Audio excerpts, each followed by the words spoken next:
In fact, the first documented session of psychotherapy was documented as the Bhagavad Gita. The conversation between Arjun and Krishna Bhagwan was essentially a psychotherapy session. And it has changed the way our world is today. That one text, right?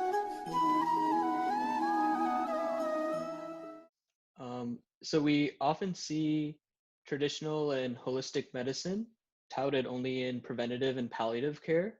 But then you mentioned how Ayurveda can be used to help with mental illness. So can you speak what practices in Ayurveda can help improve our mental health? But not Right. just diet, but other practices as well. Let's take, for example, any emotion you have has a guna, a property in Ayurveda. For example, anxiety is a drying emotion in the long term. So anxiety will lead to motion, right? When a thought stays in your body for a long time, right? When you say, I'm not going to put this thought into action, I'm not going to put it into surrender. Now it starts kind of moving. It's a rumination. And that movement in Ayurveda, movement is related to wind or vata. Wind is drying. So anxiety is drying. If you have anxiety, your gut will be a dry place. Now, instead of being warm and moist, it's become this dry, arid place. And instantly, that's what a disease connection is. If you're a very hot person, again, right, there's heat in your mind. Heat, anger, has a hot guna, as a hot property. That again is going to have that same effect in your gut, where the heat is going to become so sharp that it's going to deplete the mucus, and now your own heat will burn your own insides because the mucosal lining which protects the insides is now burnt out. Similarly, depression, right? Depression, if you see people who have chronic depression, there's immobility at a physical and a mental level, right? Depression means I'm unable to get out of this situation. Immobility leads to stagnation. The guna is guru, heavy.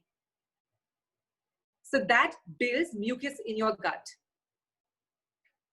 And when that happens, the flame cannot burn strong. So basically, every thought has a property. Long story short, every thought has a property. That property, while I'm giving you the example of just your mucosal lining, even our nerves, and I want everyone to know this because it's very amazing. Our nerves, which is like an electrical wiring system, has insulation. You know, just how a phone has like a wire, plastic wire protected. Our nerves have something called myelin sheath.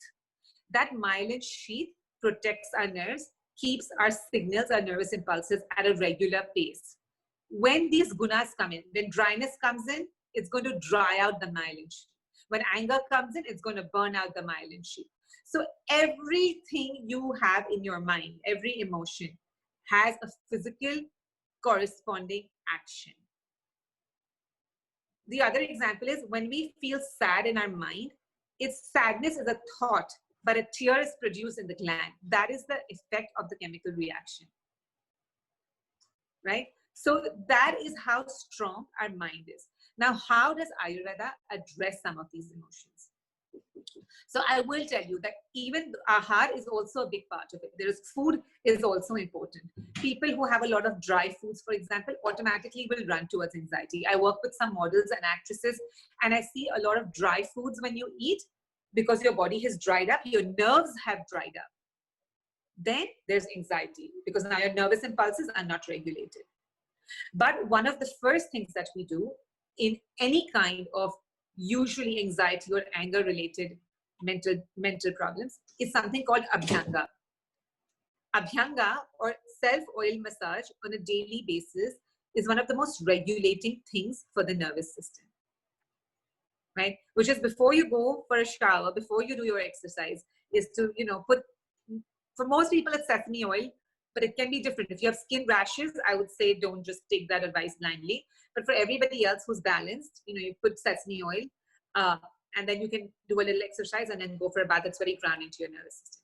Again, in your foods, you want to constantly go back into warmth and moisture.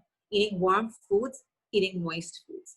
The other thing is samvahan, or counseling, is also a big part of Ayurveda. Unfortunately, Pavanji, in our country, counseling or therapy has become a stigma. But I do want to mention here that it is called Samvahan, which is comforting, is a part of our treatment. In fact, the first documented session of psychotherapy was documented as the Bhagavad Gita. The conversation between Arjun and Krishna Bhagwan was essentially a psychotherapy session. And it has changed the way our world is today, that one text, right? So that is also a part, like our shastras, our scriptures encourage all of that you can follow any modality. Sometimes you need to put the person to sleep, depending on what is going on. But if you're starting from a point of no understanding, I would say abhyanga. I would say make your foods warm and moist. These are the two things that you constantly want to do.